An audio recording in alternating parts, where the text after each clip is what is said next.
Salut à toutes et tous, c'est Jeff. Aujourd'hui dans Bip Bip Blabla, nous allons voir la première partie du mastering en 2020. Voilà, qu'est-ce que le mastering aujourd'hui en 2020?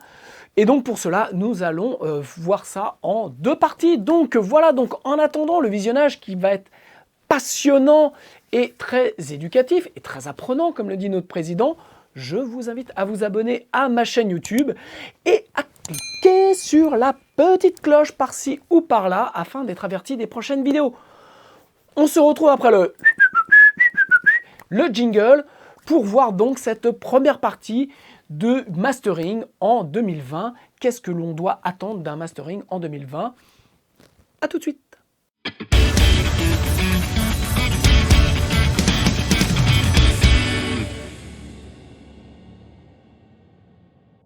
Ok, donc dans cette première partie, on va commencer à voir un petit peu ce qu'est le mastering en 2020. Alors, pour qu'il y ait tout de suite, qu'il n'y ait pas d'ambiguïté, notre ami Étienne Tremblay a fait aussi une excellente vidéo il y a un mois, je crois, sur le mastering en 2020. Alors moi, c'est un sujet que je prépare depuis quelques temps. Pour ceux qui me suivent dans les lives, ça fait un moment que j'en parle.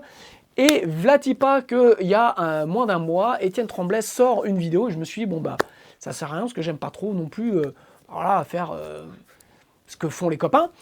Et puis donc j'ai regardé cette vidéo, elle est très bien faite, mais par contre il y avait plein d'autres choses sur lesquelles je voulais aller pas plus loin, voilà, pour pas... l'idée c'est pas de dire voilà, que je vais aller plus loin, que je vais faire mieux, mais il y avait plein de sujets dont j'avais envie de parler et dont Étienne ne parle pas. Donc je vous recommande malgré tout d'aller voir la vidéo d'Étienne Tremblay, de la machine à fait. Et puis, donc, je vais vous expliquer un petit peu comment je vois le mastering, comment, quelque part, le mastering a changé ma façon de mixer, et puis, un petit peu, l'incidence du mastering aujourd'hui sur la manière dont va se retrouver votre musique sur les différentes plateformes de téléchargement. Alors, le mastering, c'est quoi? Alors, je vais faire assez simple. Le mastering, pour moi, c'est comme un vernis que l'on met voilà, sur un mix pour permettre à votre musique, à votre mix, de pouvoir être diffusé sur déjà tout type d'appareil, que ce soit un autoradio, une petite enceinte Bluetooth à la maison, une chaîne Hi-Fi, enfin voilà, la radio, peu importe. Et puis, aujourd'hui, depuis quelques temps, s'est rajouté en plus la gestion des différentes plateformes. Donc ça, on va voir ça en détail. Mais le mastering donc, est ce travail que l'on va fournir avec les EQ, avec un compresseur, avec peut-être un élargisseur de stéréo, avec un limiteur, avec des multibandes, avec des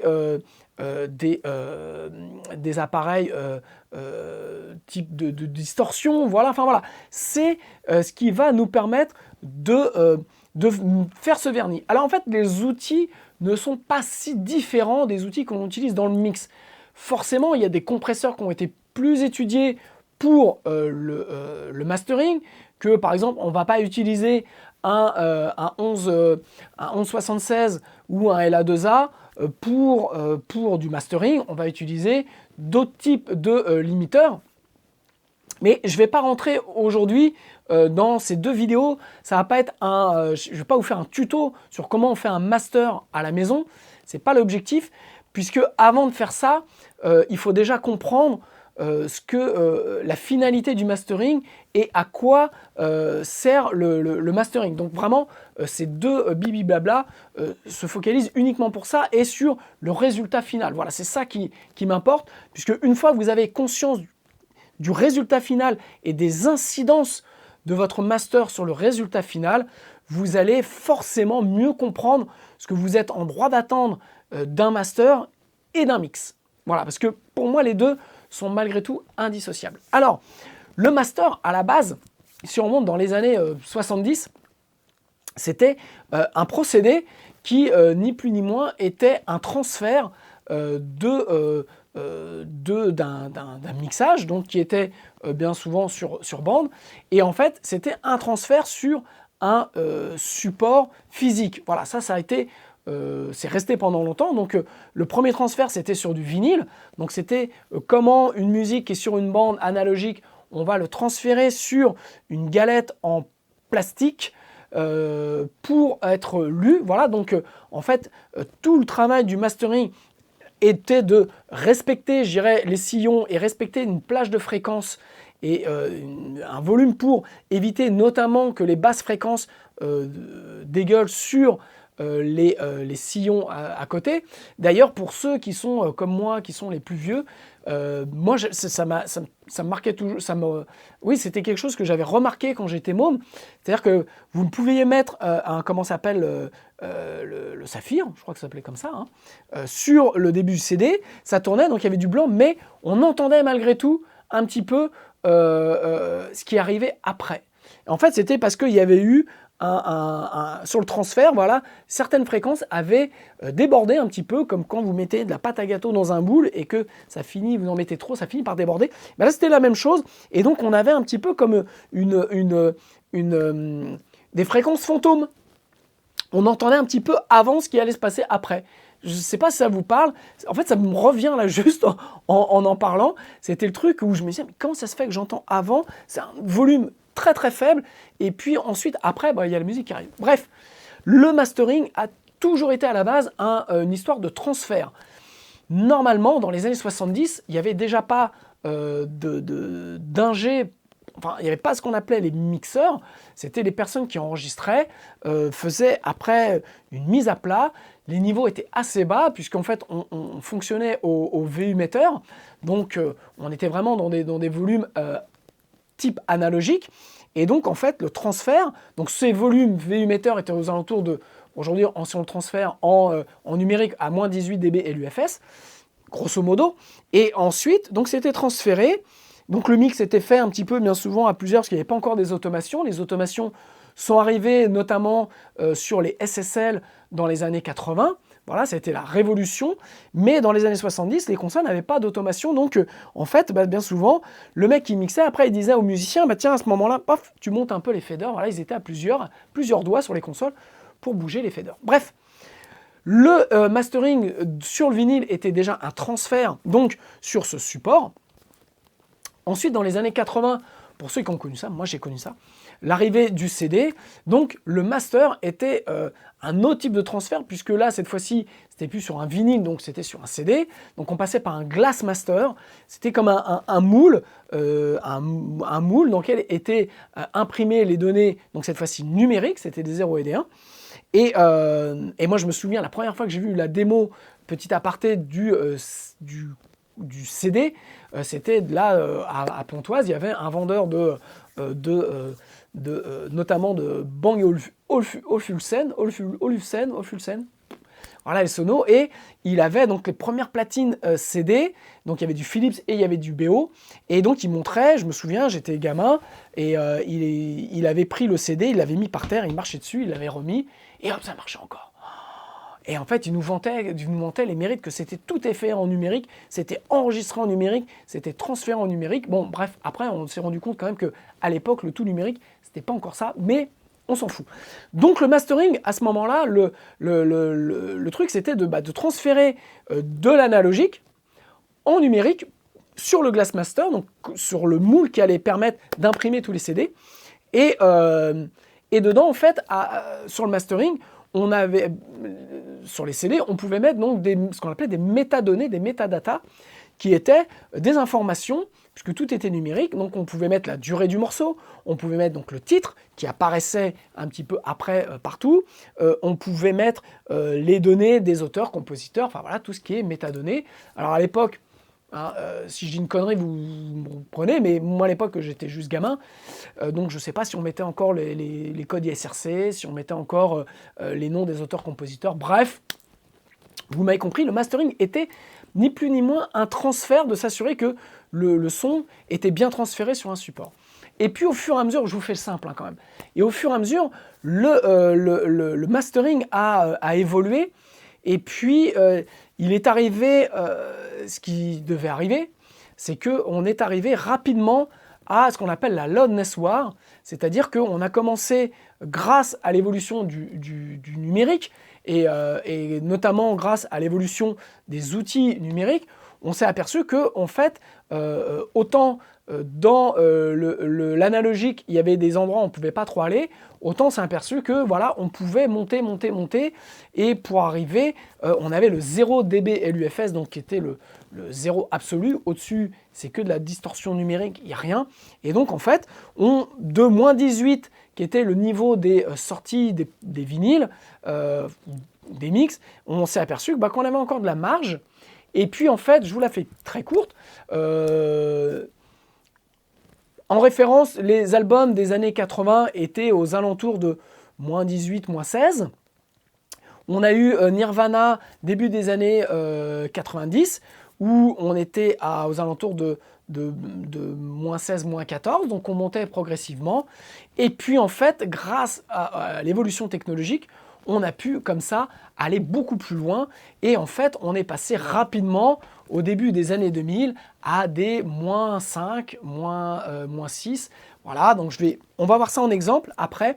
Et puis, donc voilà, donc en fait, pourquoi on est monté aussi loin? C'est parce que l'oreille humaine est très trompeuse, et en fait, plus je vous fais écouter deux sons identiques, enfin deux sons, par exemple le même titre, mais j'en mets un à 0,5 dB plus fort, vous allez préférer le titre à 0,5 dB plus fort. Alors, je ne vais pas réexpliquer parce que j'ai fait en fait 4 tutos au tout début de Bibi Blabla qui s'appelle le volume des masters, donc en 4 parties. Je vous recommande d'aller les voir avant qu'ils soient bloqués, parce qu'en fait, à l'époque, je mettais un peu du son, donc vous avez du YouTube, vous avez plein de trucs, je fais plein de comparaisons. Et forcément, un jour, cette vidéo va être bloquée. Donc, je vous mets le lien ici pour aller voir la partie 1, et puis aller voir les 4 parties, où je vous explique notamment la courbe de Fletcher et Munson. Je vous explique pas mal de choses, donc je ne vais pas re-rentrer ici dans le détail. C'est pas intéressant, je l'ai déjà fait, donc allez voir là-dessus. Et puis, voilà, donc on en arrive rapidement dans les années 2000 à ce que les maisons de disques pensent et croient que plus c'est fort et mieux c'est. Et en fait, les artistes eux-mêmes se mettent à penser ça, puisque en fait, on se fait juste blouser par nos oreilles. Donc si vous mettez deux albums de deux artistes différents, si vous ne les mettez pas au même niveau, ce qu'on appelle le level match identique, vous allez préférer naturellement celui qui est plus fort. Et donc les artistes se sont mis un peu à avoir le complexe du son rikiki, et en fait voilà, c'était un complexe de grosse bistouque, et en fait on a voulu tous avoir des masters, des albums qu'on pouvait écouter qui étaient toujours plus forts que le copain.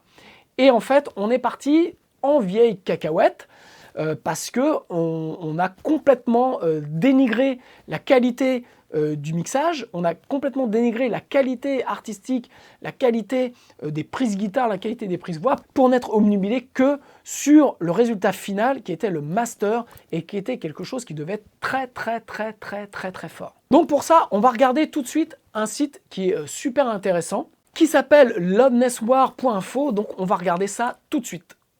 Ok, donc changement de plateau, vous avez vu, il va y en avoir encore un autre après, c'est vraiment de la super production. Donc rapidement, je vous mets là le volume des masters, donc c'est la partie 1, vous avez 4 parties.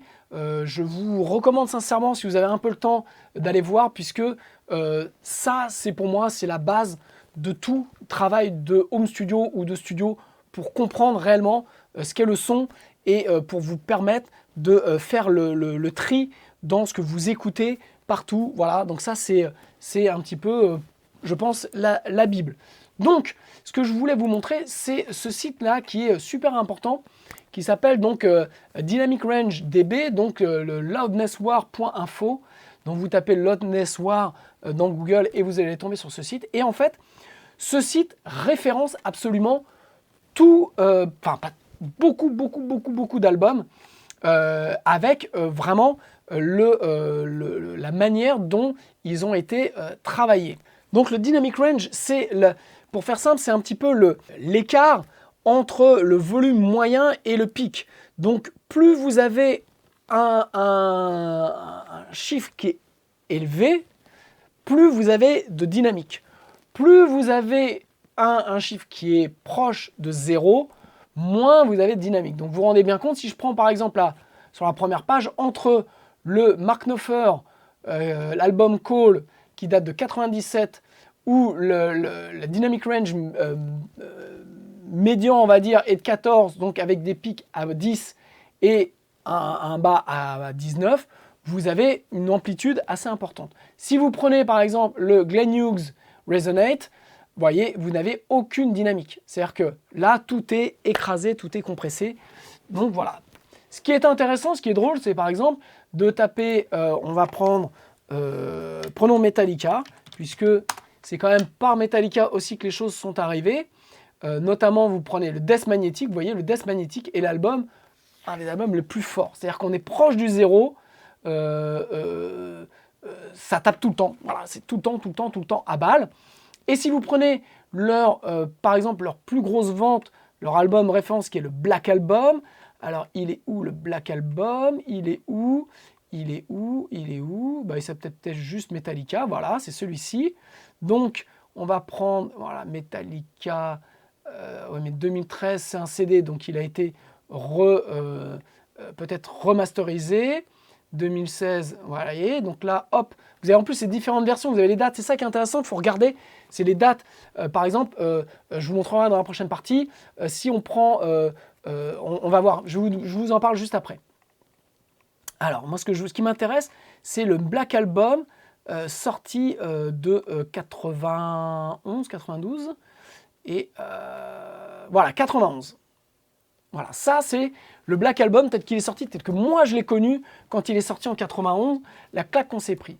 Vous voyez, on est à moins 11, moins 10, moins 12, donc ce qui était déjà à l'époque des niveaux de sortie assez importants, mais on est, vous voyez, on est bien. Si on prend voilà, Metallica, les reload et les load, bam, déjà on va taper beaucoup plus fort. Et donc pour arriver au grand n'importe quoi, qui est donc le Death Magnetic, vous voyez, où vous n'avez plus aucune dynamique. Voilà, donc ça vous pouvez aller vous balader. Vous allez voir que ceux qui ont été faits pour le DVD et pour le home cinéma sont vachement mieux, sonnent vachement mieux, puisque vous avez beaucoup plus d'ampleur du dynamique, puisque là c'était fait pour du 5.1, donc on n'était pas du tout dans la même logique. Voyez, si on prend le Settinger de 2003, bah pareil, il est à balle. Donc voilà, on va prendre un autre artiste, on va prendre U2, je pense que c'est intéressant d'aller regarder pour U2. Et donc U2, donc si on prend How to Dismantle an Atomic Bomb, qui est pour moi leur dernier meilleur album, vous voyez, il était sorti en 2004, c'était ultra fort. D'ailleurs, si vous l'écoutez, il est fatigant à écouter. La batterie, elle est toute rikiki, il y a des guitares, enfin bon, bref, c'est pas joli à écouter. Si vous prenez, alors, on va pas prendre les rééditions, mais si vous prenez, voilà, le Hearthstone Baby de 91, vous voyez, vous avez de la place, vous avez de la dynamique. Si on prend le Joshua Tree de 87, c'est pareil, vous avez tout ce qu'il faut. Et puis, après, on a donc les pop, vous voyez, pop remaster. Là, on commence à avoir des choses qui ne sont pas jolies puisque ils ont remasterisé quelque chose super fort. Je voudrais retrouver voilà, ça c'est aussi All You Can Leave Behind. Je trouve que c'est un album qui a le meilleur compromis entre dynamique et puissance, puisque vous voyez, il est en moyenne, il est à 10, à moins 10. Donc c'est quelque chose qui est super bien. No Line on the Horizon, qui était commencé à être le début de la cata, ça sonne plus. Et puis Unforgettable Fire 95, là ça respire. Et puis, alors vous voyez, les War, ils ont fait l'erreur aussi des remasteriser. Et ce qui est intéressant, c'est de choper War en 83, on avait de la place. Bref, vous voyez, c'est intéressant, ça va vous permettre de comprendre un petit peu et de pouvoir comparer. Et si vous voulez comparer, par exemple, les deux masters du même album, par exemple, le remaster de 2017 de Joshua Tree avec l'original, je vous recommande donc une fois de plus d'aller voir ce que j'explique dans le volume des masters. Je vous explique comment faire la comparaison assez simplement pour vous rendre compte de l'incidence d'un master fort, comment ça détruit la dynamique. Ok, donc il n'y a pas que dans le rock où on fait des bêtises. Si je prends par exemple Justin Bieber, je crois que ça s'écrit comme ça.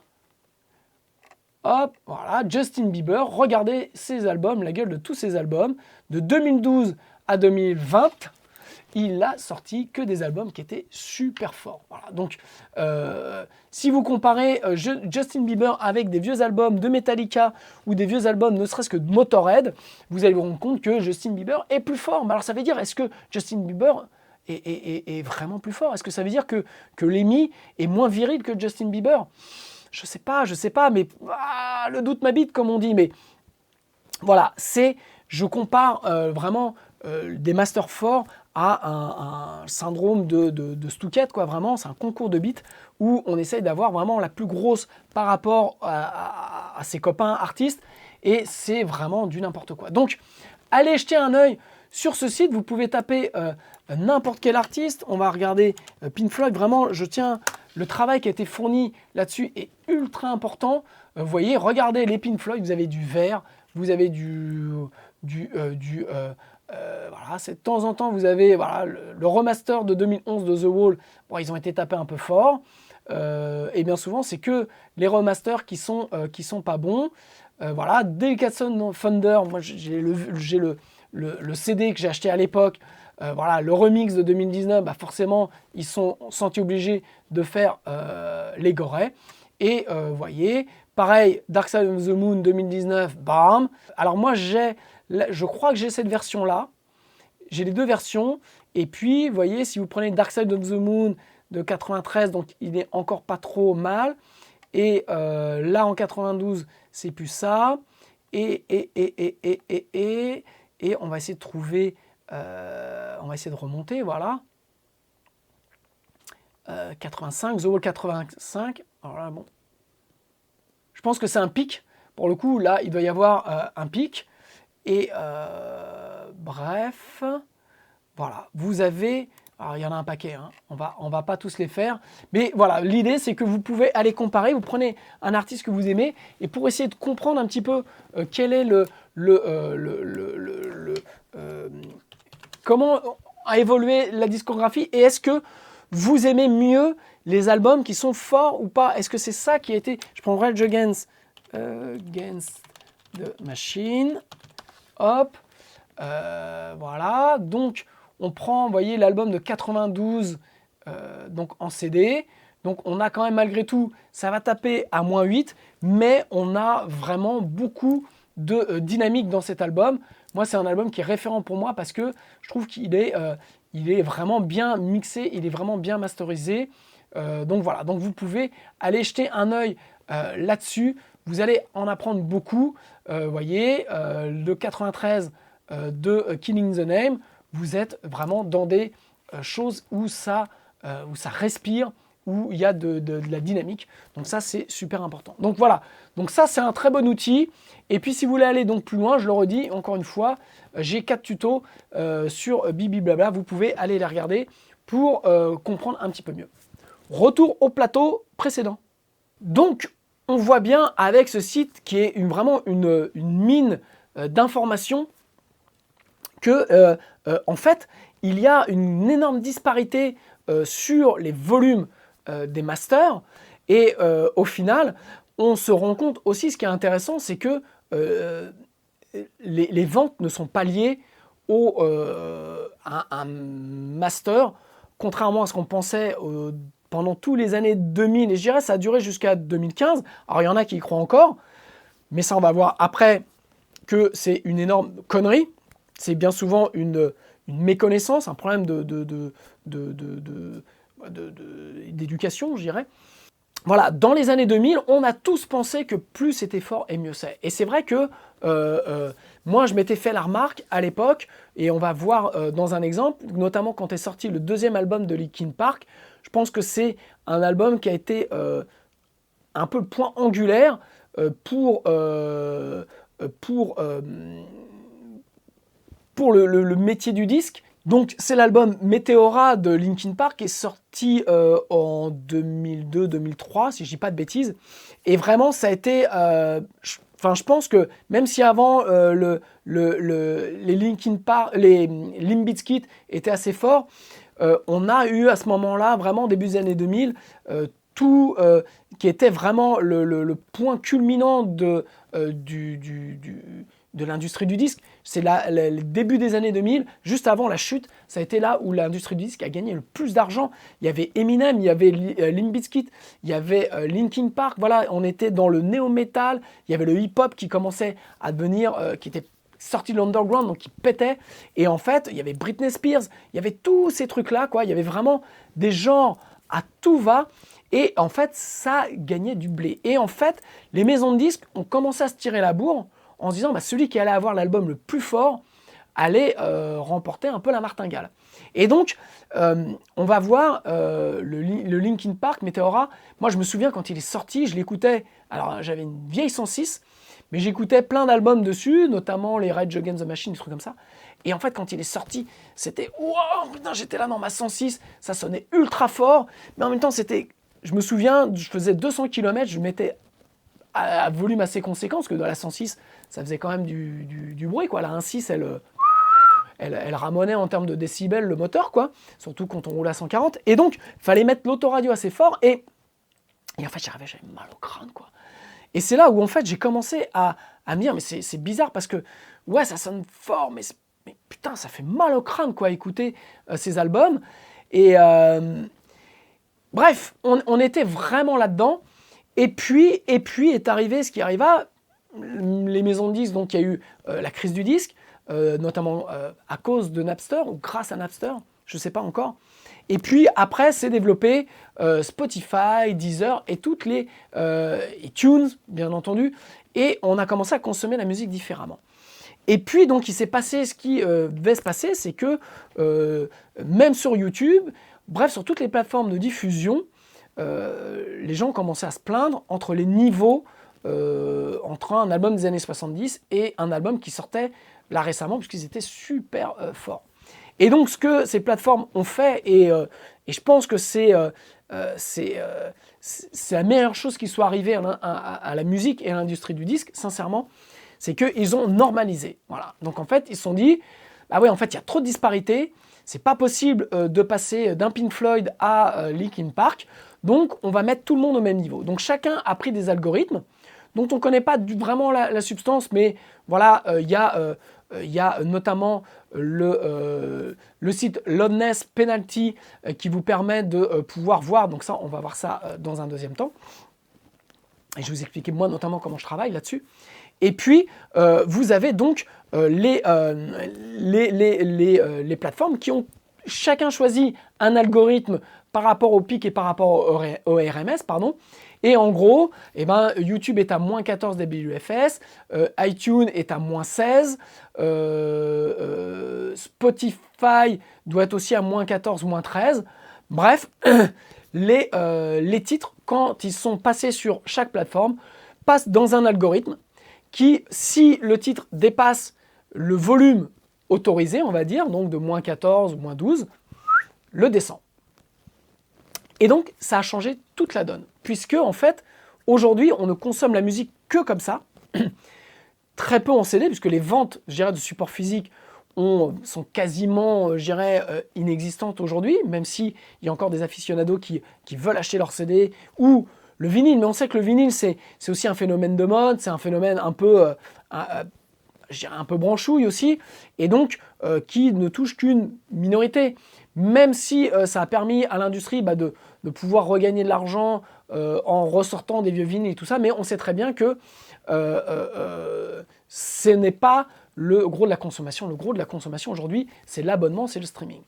Et donc, forcément, ce qu'il y a je dirais magique quand même là-dedans, c'est qu'en fait, on s'est tous retrouvés au même niveau. C'est-à-dire que, contrairement à ce que certains continuent à penser, puisqu'il y a encore des gens qui font des albums, et on va voir ça dans la deuxième partie, en mettant des niveaux de gorée en sortie, voilà, pensant que, je ne sais pas ce qu'ils pensent d'ailleurs, mais puisqu'en fait, il n'y a que l'artiste, quand il va écouter le master chez lui, qui va s'en rendre compte, mais sinon, comme tout le monde, on consomme tous la musique maintenant sur les mêmes réseaux, c'est une aberration. Voilà, il n'y a pas d'autre mot pour moi, c'est une aberration de sortir des volumes super forts, comme on l'a vu sur le site donc de Loudness War, type le Metallica, Death Magnetic ou les Justin Bieber qui sont sortis dans les années 70, enfin 2010, début des années 2010.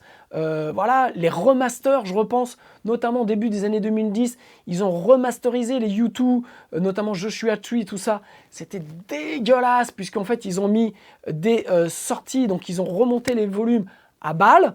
Donc ça leur a permis de revendre au final, je dirais, une licence supplémentaire pour ceux qui avaient déjà acheté les anciens. Moi je sais que j'avais acheté les CD à l'époque et qui avaient en effet un niveau de sortie assez bas.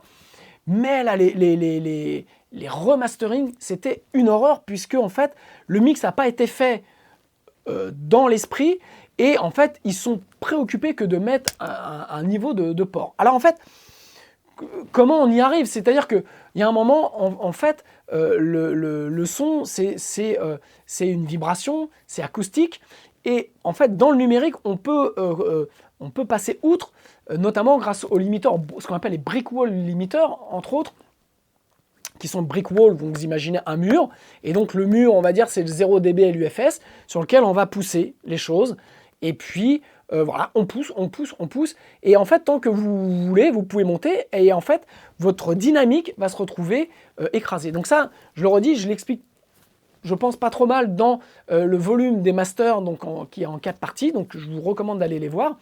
Et donc ça, j'explique ça. Donc en fait, c'est grâce à une révolution, on va dire, technologique, que l'on a pu aller aussi loin.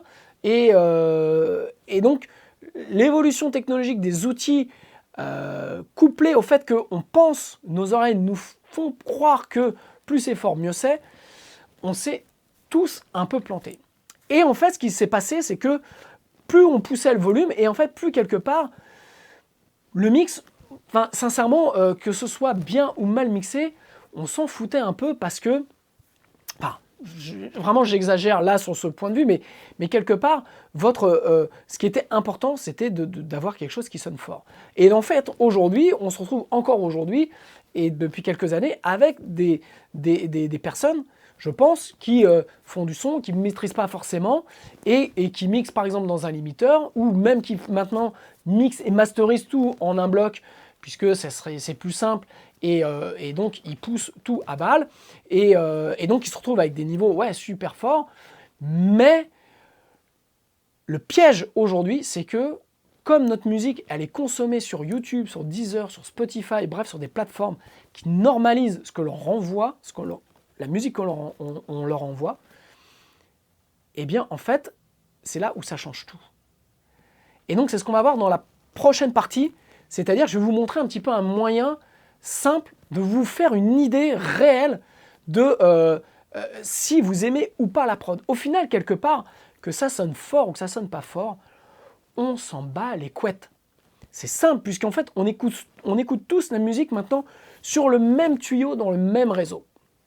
Donc, de continuer à faire des masters sur un CD qui sonne fort, c'est débile, et je vais vous montrer pourquoi, puisque en fait, quand on écoute la musique donc sur une plateforme, que ce soit Deezer ou Spotify ou YouTube, vous avez le même moyen de comparaison, c'est-à-dire que tout le monde sonne au même niveau. Et en fait, plus vous avez masterisé fort, plus vous avez écrété votre signal, plus vous avez compressé le signal, et en fait, plus vous perdez ce qu'on appelle de la dynamique. La dynamique, c'est quand vous avez les vumètres qui font ça, comme ça, et pas ça. Donc, beaucoup de masters, et encore aujourd'hui, il y a encore des producteurs qui continuent à faire ça, à faire des masters et des mix qui sont à balle, et en fait, je vais vous montrer pourquoi ça sonne plus. C'est assez simple, et en fait, ce qui est génial là-dedans, je trouve, c'est que ça va, je pense, faire le tri dans ceux qui respectent la dynamique et donc qui respectent l'artistique des musiciens, des artistes, et ceux qui font que de l'effet, comme on a eu pendant des années avec des masters super forts, où en fait on va très très loin dans l'écrétage de fréquences, et en fait on se retrouve à avoir quelque chose, une musique qui est insipide, puisque la petite guitare de l'intro va être aussi fort que quand il y a la batterie qui rentre. puisque en fait, il n'y a plus de place, il n'y a plus de ce qu'on appelle de headroom. Donc le headroom, c'est un petit peu ce qu'on pourrait... mon ami Mathieu Dantec a trouvé, je trouve, la bonne définition. Traduction en français, c'est ce qu'on appelle, ce qu'il lui appelle la réserve de dynamique, et je trouve que c'est une bonne vision, parce que si on traduit headroom en français, ça donne pas grand chose, mais réserve de dynamique, ça parle, et en fait c'est de laisser de la plage par rapport au 0 dB et l'UFS, et c'est de laisser de la plage dans le mix et dans le master pour qu'il y ait du mouvement, qu'on ait des vumètres qui fassent ça. Voilà, moi j'ai en référence le premier album de Rage Against the Machine, c'est un petit peu ma référence, puisque en fait, vous mettez des vumètres à l'ancienne dessus, et les vumètres font comme ça, et ils ne sont pas bloqués. Puisque en fait, ça vit, il y a l'ensemble n'a pas été écrété, l'ensemble n'a pas été écrasé, et donc on a une pleine vie de la musique. Donc en conclusion de cette première partie, l'idée c'est de vous dire que faites-vous une fleur, sincèrement, mais faites-vous une fleur. Si vous allez travailler avec un ingé son qui vous fait un mix et ou un master et qui vous sort un truc super fort, c'est que vous êtes en train de vous faire couillonner, quoi. Il n'y a pas d'autre mot. C'est que, en fait, le travail ne porte plus là-dessus. Ceux qui sont encore à travailler sur le volume des masters sont des gens qui ne savent pas ce qui se passe aujourd'hui, ou qui n'ont pas la compétence, je suis un peu dur, mais qui n'ont pas la compétence de faire quelque chose qui sonne, où il y ait de la dynamique. Et ça, il y en a plein.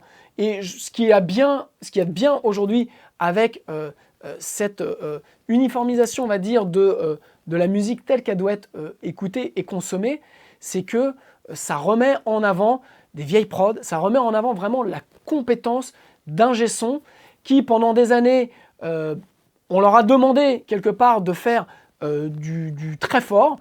Donc, ils ont fait du très fort. Et en fait, aujourd'hui, eh bien, on leur redemande, on met tout le monde au même niveau. Et donc, en fait, la nouvelle loudness war, on va dire, elle n'est plus sur le volume, puisqu'en fait, le volume, c'est simple. Vous prenez un limiteur, vous tournez le bouton en fin de chaîne du mastering et vous avez quelque chose de fort. Non, aujourd'hui, la loudness war, c'est d'avoir de la dynamique dans son titre, dans sa musique. Et ça devient super dur à faire. Parce que si vous compressez trop au mix, ou si vous mettez un limiteur au mix, et si vous, pareil, compressez trop et vous mettez trop fort au master, vous écrasez l'ensemble et vous perdez toute la dynamique. Donc, alléluia, je dirais, on a aujourd'hui, quelque part, la possibilité de faire machine arrière et de revenir tel que on travaillait plus dans les années 70 ou début des années 80 à respecter, donc à savoir ce qu'est la dynamique, à savoir ce qu'est une lecture d'un vumètre, à savoir comment maîtriser cet ensemble, comment équaliser une fréquence. Vous allez voir que quand on écoute notamment ces albums début des années 2000, je pense à Meteora de Linkin Park, vous écoutez les guitares, elles sont dégueulasses. Et il y a plein d'albums qui sortent encore aujourd'hui avec des niveaux très forts. Et en fait, c'est logique, plus vous vous mettez fort, en fait le tuyau, dites-vous bien que le tuyau, il a la même taille pour tout le monde. On va dire, je ne parle même pas des sorties sur les plateformes. Dites-vous bien que le tuyau est la même pour tout le monde. Donc si vous mettez une batterie qui est super forte, vous n'avez plus de place pour les guitares. Et en fait, ce qui est super dur, c'est d'avoir l'impression que la batterie, elle est énorme et que les guitares, elles sont encore plus énormes. Quelque part, c'est un jeu de trompe-l'œil ou trompe-l'oreille, c'est de faire croire que tout est gros, mais en fait, sans que ce soit vraiment gros, puisque vous avez gardé l'ampleur des fréquences, l'ampleur de la dynamique de chaque instrument, et que surtout, vous avez maîtrisé ça. Donc, on va voir dans la prochaine partie un petit peu un état, notamment sur YouTube. Je vais vous montrer sur YouTube comment comparer simplement des titres. Voilà, moi j'en ai sélectionné, je sais pas, une dizaine, une quinzaine, donc je ne vais pas vous les faire écouter parce que c'est pas possible, sinon je vais me faire bloquer la vidéo. Mais par contre, je vais vous mettre les liens et vous pourrez faire comme j'ai fait. Donc ça va être une vidéo interactive. Ça va être la première vidéo que je fais qui va être interactive. Ça va être très très drôle à faire. Et en fait, je vais vous montrer comment comparer et comment vous faire vous simplement sur vos écoutes, dans votre environnement, une idée de ce que vous aimez le plus. Donc on ne sera peut-être pas d'accord, mais en tout cas, il y a des choses qui sont, vous allez voir, c'est quasiment mathématique et on va voir vraiment pourquoi un mastering fort ne sert plus à rien et pourquoi un bon mix, au contraire, aujourd'hui est super important. Voilà, ça fait beaucoup d'infos. Peut-être que j'aurais pu le faire en 3 parties. 2 parties, ça va être bien pendant vos vacances. Vous avez le temps de digérer. Donc, on se retrouve la semaine prochaine pour la partie 2 sur le mastering en 2020. Qu'est-ce que c'est et où ça nous mène? Je vous embrasse. À plus. Ciao.